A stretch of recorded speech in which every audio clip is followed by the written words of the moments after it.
the fate. This is the way. Truth is, I am Iron Man.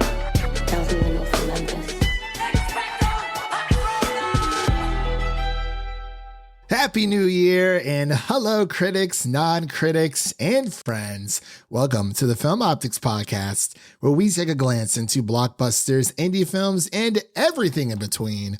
I'm your host, Christian, and as always, I'm joined by my good friend / my co-host, Devin. And today we're here to give our first review of 2023.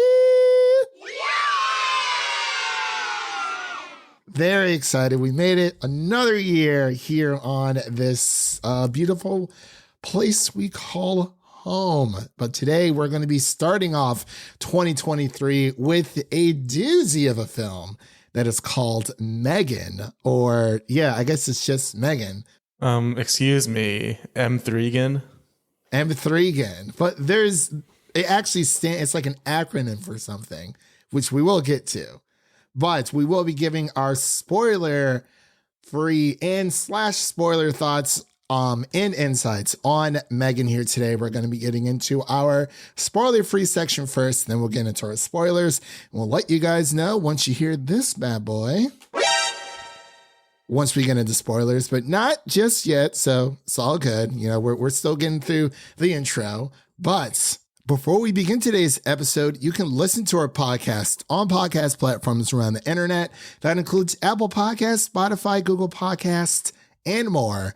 And if you are a new or seasoned listener to the show, we would love to hear from you guys. Follow us on Instagram and follow us on Twitter at Film Optix. That is Optix with an X, or you can email us at filmoptix@gmail.com for any movie related questions. And if you haven't done so already, leave us a 5-star rating and review on Apple Podcasts. It helps our placement amongst the thousands, maybe millions of podcasts out there. There's a lot of podcasts out there, but show us some love and leave us a 5-star rating and review on Apple Podcasts if you are listening on an Apple device, or you can leave us a review on Spotify as well. So, Devin, Happy New Year. How you been, buddy? How was your holiday? Happy New Year. Happy New Year to all a new year. Are we gonna say we're starting off with a blockbuster here? Is it considered blockbuster status yet? I don't know. The Rotten Tomato scores for critics is showing a 95. Audience is sitting around a 78 for this movie, but I don't know if it's like a blockbuster, but maybe it can quickly become one after its theater run. For January, it's definitely a blockbuster. Usually we do not get anything of note in January. No, not usually. I think last year, what did we get last year in January? Scream was a big one last year. That's right. I think January should be the month for horror movies. Well, it's usually the month for bad horror movies. Unless you're they/them. Well, that didn't come out in January. That just... Whew, man, every time I think about that movie. But yeah, I'm not sure if this is a blockbuster or not, but I think after its theatrical run, it could be considered one. I think I'm considering it one because when I went to go see it, with critics and the general public, because I went on a Wednesday, previews were on Thursday, everyone loved it. They ate it up. And this is coming from a PG-13 like horror mystery thriller film. Everything James Wan touches is gold. Did you watch? Did he do Malignant? Was that him? Yeah, that was also him. Did you watch that? Yeah, I was actually going to bring it up. It's kind of they're kind of similar vibes. They're actually written by the same person, so that's kind of actually they're very similar in that way. They're just kind of like they don't take themselves seriously at all, which is very good. Yeah, I'm still debating on whether to watch Malignant, but it's a fun time. Oh boy, I don't know. Maybe one day, maybe during the spooky season of 2023. We'll see. I'm not entirely sure. But Devin, are you ready to head on over to this toy store? I hear they got these awesome new animatronic toys. We're gonna be, picking up, bringing home, doing all of our laundry, doing our dishes, cleaning our toilets, and pumping our gas. Yeah, I think there might be some Chuckies in the back that we could try to ask for, but I think the newest, brightest, shiniest model is M3GAN. Yeah, I think she is the newer version of Annabelle, from what I understand. But, ladies and gentlemen, we'll be right back after this introduction to M3GAN. I thought I heard something. It sounded like M3GAN. If she comes in this room, I'll rip your head right off your neck, I swear to God. I thought about what you said. About how when something's broken, you don't just throw it away. You fix it. So that's what I'm trying to do. But don't come in here, Katie. It's kind of a mess. Aunt Jem is right, Katie. I'm all odds and ends right now. I'd really rather you didn't see me like this. It sounds like you're fighting. We're not fighting! Gemma just dropped me on the table. But I'm okay. Clumsy Gemma. And we are back with our M3GAN review here today.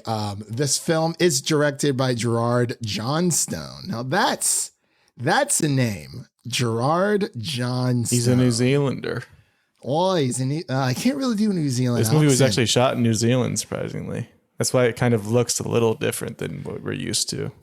I guess I didn't notice. I was too mesmerized by M3GAN. Honestly, it's just so, she really just grabbed your attention on screen. Actually, when I went to go, and I'll get back to introducing the cast here in a moment, when I went to go see this in my critic screening, and fans were welcome to come too, they had this, this panel, like the pre-screening, image, and M3GAN's just there. And every few minutes or so, she would say something, and it freaks me the crap out the first time that I heard her. And I was like, oh my gosh, she had all these little weird pre-recorded sayings. I'm like, oh, so this is like on a loop.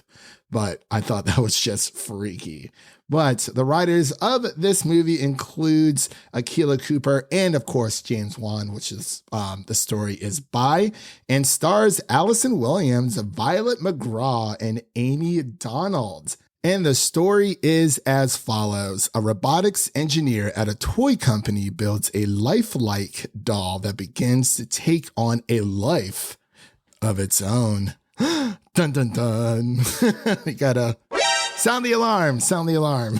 Not spoilers yet, but sound the alarm. So the way that this is going to work for anyone here who is new listening to the show, welcome. We love you already. You're checking out our show. What more could we be asking for from you right now? But the way that we usually tackle these reviews is that we go into our initial reactions first, which is our non-spoiler section. Then we'll head into spoilers. And again, once you hear this bad boy, I'll let you guys know once we get into spoilers. Then we're going to add a new segment into the show, which is trivia. We got a little bit of M3GAN trivia here, which deals with a few spoilers. So that will be right after the spoiler section. Then we're going to get into our final thoughts and then our ratings. And then it's time to skedaddle on out of here. So I'm actually going to pass it over to Devin so he can give his initial thoughts on M3GAN. Yeah, it feels like this one, there's been some hype going on around it. Like, just the meme train has been all aboard the past few months. Like, as soon as that trailer came out where she was doing the TikTok dance, it was a wrap. Everyone was just all over it, like either making fun of it or kind of embracing it. And I think the box office is showing that it worked out. And going into it, I did not have high expectations at all. Like, the trailers just kind of looks very, very generic, and it's been done so many times before, like haunted dolls, evil dolls, obviously Chucky, Annabelle you mentioned. Like, there's just so many examples of this idea being done. But what I think this movie does well to kind of separate itself a bit is it doesn't take itself seriously at all. Like, it really leans into the humor aspects of it, because it is funny to see a doll just have this much sass and just go around causing mayhem, and it's a funny look, it's a funny situation, and they definitely lean into the humor a lot in this movie, which I appreciated, because at the end of the day, it's not very scary at all. I would say, like, there's a couple jump scares here and there, but unless you're creeped out by dolls, I guess there's not much here in the way of scares or even kills, because it has that PG-13 rating, so it kind of nerfs down the kills a bit. There's not many memorable kills, but what really works here is the entertainment value because of the humor that they injected in. And it's a movie that is improved a lot by the theater experience. Like, you got to see this one in the theater hopefully with a lot of people in it, then you get a good crowd reaction, and that's when it starts to become really fun. Because I feel like if you were at home watching this on Netflix or something, your eyes might get stuck in the back of your head because they're just rolling in the back there just so much, just because it is silly and it is dumb, but when you're in a theater environment, it just helps bring the character to life even more, and it really brings the entertainment value up. And that's, at the end of the day, it was very entertaining. So I echo a lot of what Devin is saying. For my initial reactions, of course, when it comes to, the killer doll aspect, like Devin said, we've seen it a million times before, but there's nothing wrong with that because I feel it's how you interpret that premise when it comes to, okay, you're going to have a killer doll. Okay, is it possessed, by a demon? Is it animatronic? And in this sense, it's the Chucky / Annabelle effect, also with a little bit of iRobot mixed in there because, and Terminator. Yeah, and Terminator. Yeah, and we've seen so many movies where the AI becomes self-aware and starts to think and act on its own and take over humanity, starts questioning humanity's culture, our way of life. But this movie had a interesting hook because when you first start watching the film, it's the beginning of the film is not as traditional as a horror movie or thriller. Yeah, I would say it's horror, would necessarily be. This film really focuses on the materialistic side of children and how they are glued to technology, especially in 2023. We're not kids anymore. When we grew up, we didn't have a lot of technology. We grew up with technology. We grew up with the internet. We grew up with online gaming and 3D movies, et cetera, et cetera. And, we were introduced to streaming when it came to around our late teens, early adult life. So there's a lot of things that we experience, but this film really shows what children are into. But you also have that Furby effect almost. As you see throughout the movie, there is a specific toy that does reminisce on that aspect of our childhood. So it is a little bit for us. But when it comes to this movie, it's dealing with loss, it's dealing with grief. But at the same time, it's also showing how or what humans, or not even humans, just children, especially in today's world, kind of how they attach their grief or their attention to technology. Because today's youth, when it comes to technology, they literally they're thrown into this. You see 5-year-olds who know how to use iPads. And with this movie, when it came to the tech side dealing with children, I thought that was very interesting.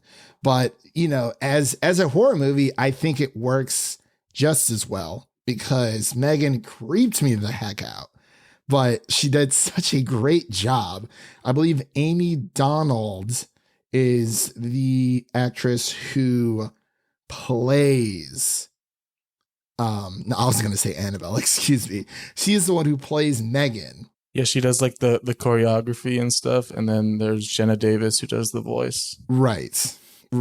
And it was really nice to, you kind of get like the Darth Vader effect. You have one person playing the actual character and someone else is voicing that character. But it was really nice to see Allison Williams and Violet McGraw in this film as well. I think Violet actually kind of ran circles around Allison a little bit when it came to the performance side. I mean, we've known Allison from Get Out, and she was also in Peter Pan Live.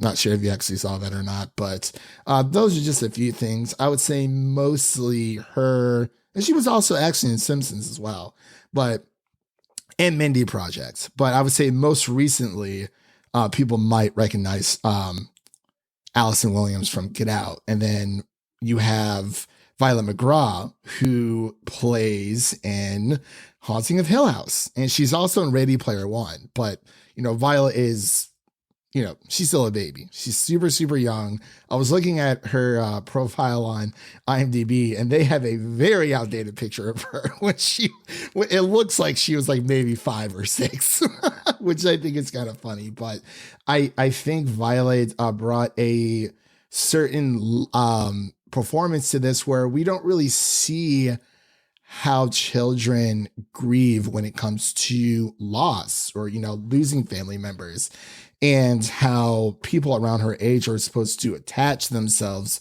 to the next adult and or just person who comes into their lives. But this being a PG-13 rated movie, I thought it did a great job. And I know I've been rambling here for a while, and I do apologize. But I kind of wish it was rated R, but this is a movie, like you said, Devin, you need to see this in a theater, because if you watch it at home, you're going to just lose focus. Not saying that it isn't engaging, because it does have a lot of tense moments and a lot of kills off screen that makes you wonder, what happened. It kind of has that Orphan effect almost, where, definitely a lot of Orphan vibes in there. But I think it is a very solid horror movie. And for people who want to get into the horror genre, I think this is a movie that you can recommend to someone, where it's just scary enough, but it's not demonic. It's AI, becoming self-aware. But I apologize for taking up so much time there. But did you have anything else, Devin, you wanted to mention before we get into spoilers? Yeah, I think we can just dive in. All right, ladies and gentlemen, that is your first spoiler warning for M3GAN. Again, that is your second spoiler warning for M3GAN. Every time. I will never not make that Drake and Josh reference, but that is your second spoiler warning for M3GAN. So if you have not seen it, go take your mother, go take your brother, your lover, your significant other, and take your little butts to the theater and go watch it in a crowd of other horror fans. Cause it really is. It was kind of funny at times too. But so we're in our spoiler section here now. Devin, I think we're going to get a sequel with this all together. I think so. There isn't too much to spoil about the plot per se, because it is about a killer doll, on the loose. She becomes self-aware, and that's literally the whole plot, for essentially the whole plot. But I will say there's one little trivia fact I actually wanted to bring up here. So let me bring this on up on the old IMDb. When it comes to a technician on set uses a pen to track M3GAN's eye movement, and the way that a technician in the actual movie, the way that the scene is presented through M3GAN's point of view is very similar to the montage of where Officer Murphy reconstructs RoboCop in 1978. I thought that was pretty cool. Just a nice little tidbit there. But also, Devin, do you know what M3GAN stands for? It was like Mach 3 generated android something. Oh, almost. You're very, very close. So M3GAN actually stands for Model 3 Generative Android. So not Mach. This isn't Iron Man, but close enough. Close enough. There is a Bruce that saves today, though, similar to some Avengers movies. That is very, very true. That's very true. But yeah, when it comes to spoilers, I guess I just have to say that it was very well. I guess, how did you feel when everything that's been going on in this movie? You have Violet McGraw, who is playing Katie. Sorry. The way she's spelled Katie on IMDb is Cady, and I was like, that's kind of weird. But what was your reaction? Because I wanted to get your thoughts on this when Katie actually finds out what M3GAN really is. Did you feel like that was a nice payoff? Do you feel like it was paced well when it came to the final acts? Because for me personally, I feel like the second and third acts blended in a little bit together, but I guess this will be a little bit more on the spoiler side, but it's kind of hard to, there really isn't much to spoil, you know what I mean? But especially when it comes to story beats, besides the dog, RIP. Yeah, I mean, I'd say that ending with Bruce was definitely foreshadowed pretty heavily. Like they wouldn't have set up that scene between the three of them earlier on if he wasn't going to come back and do something. So it didn't really catch me by surprise, but it was cool enough. Like they had to have some kind of action because there really wasn't much action or like any sort of like fancy kills throughout the movie. It's more so focusing on just M3GAN doing M3GAN things. Yeah, that's true. I think that is probably the weak point of this movie, at least for me, is that we didn't see a lot of action considering how all the kills. I think M3GAN ended up murdering 4 to 5 people altogether off screen. I think her first victim was the dog, and then she pushed the boy. That was very reminiscent of Orphan, the first Orphan. And then the neighbor, I thought the neighbor one was pretty lame. It just didn't really like look like that painful or like impressive. I don't know. It's kind of hard to talk about the killing scenes and sound normal. Yeah, and like I said before, since a lot of the killing scenes or all the killing scenes are off screen, like you see where, M3GAN's victims are severely hurt, but you don't necessarily see them die on screen. I think that's the only thing. It's kind of like a blessing and a curse. Because you have the PG-13 rating, which means everyone can go see this. And I swear to you, Devin, there was a baby in my theater. There was a baby in the theater. But there was also a lot of kids when I, probably around Violet McGraw's age, maybe a little bit older, maybe a little bit younger. But yeah, parents took their kids to go see this movie. Like there was like families rolling in like one by one, like outside of the reserved seating where I was sitting. And I was actually very shocked. I was like, do they know what this movie is? I wasn't entirely sure. But yeah, I guess when it comes to spoilers, really it's just about the kills. But unfortunately, we see everything leading up to. But we also see during the final showdown that M3GAN could very well still be alive inside of Elsie, yeah. That was pretty weird, but I gotta say, I thought this movie was pretty funny for what it was. Like, every reaction to M3GAN was just top notch. Yeah, for me, it was all about the humor for this one. Like I said before, nothing here really was scary for me, but there were a lot of times where it's just funny. Like, it's obviously the dance moves, like just some of the lines she had, some of the sass she threw towards Gemma, just the stares they had back and forth. When she sung Titanium, that was pretty great. So 2 little quick spoiler trivias and then we'll wrap up here. So the first one is the song that M3GAN is seeing playing on the piano is called Toy Soldiers. It's a 1988 hit from the artist Martika. And the second piece of trivia is when M3GAN kills David and Kurt. Sorry, Devin. You're like the first person I know. It just goes straight to my brain. But when M3GAN kills David and Kurt in the elevator, she left them there, causing a guest to the presentation to scream when the elevator doors open and sees the dead bodies, similar to the scene in Die Hard, which is not a Christmas movie, in 1988, where McClane leaves a dead body of Tony so it could be found by Hans and his men. So that was pretty cool. Nice little nod there to Die Hard, leaving dead bodies in the elevator so other people can find what's going on. But yeah, just a nice little piece of trivia there. But let's get into our final thoughts and our rating. So we'll wrap this up really quick because I know Devin has to skedaddle. He's got some dogs to sit. He's got to prepare for that. Hey, hopefully there's no dolls present. Hopefully. Does your sister have any dolls in the house at all, or anything stashed away? There might be some creepy dolls stored away somewhere. I think that's what works about this so well is that it's just the creepy doll aspect is just, I don't know what it is, but it works every time. I think this was probably worse than Annabelle. Annabelle just kind of sits there, but Annabelle never really worked for me because it just kind of took itself too seriously, unlike this one. Yeah, this one is very, I guess you could say more realistic in a sense, but I digress. Devin, what is your final thoughts and ratings on M3GAN?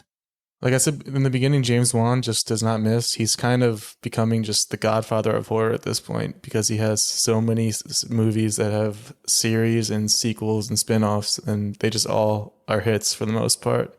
And he's been doing it for almost 20 years now, which is crazy. I saw an interview on Dead Meat's channel where he said he's obviously loves working in horror, and then he does side projects like Aquaman. Like, oh, it's just a little side project. Don't want to get away from the main attraction that's horror. So I thought that was funny. But yeah, it's definitely an entertaining movie. Definitely go see it in a theater. That's really where it elevates to that entertainment level, being with a crowd of people that can react to everything. That's how it is for most horror movies, but this one especially because of the humor and the meme value that this movie possesses. It's not a great movie, I would say, overall.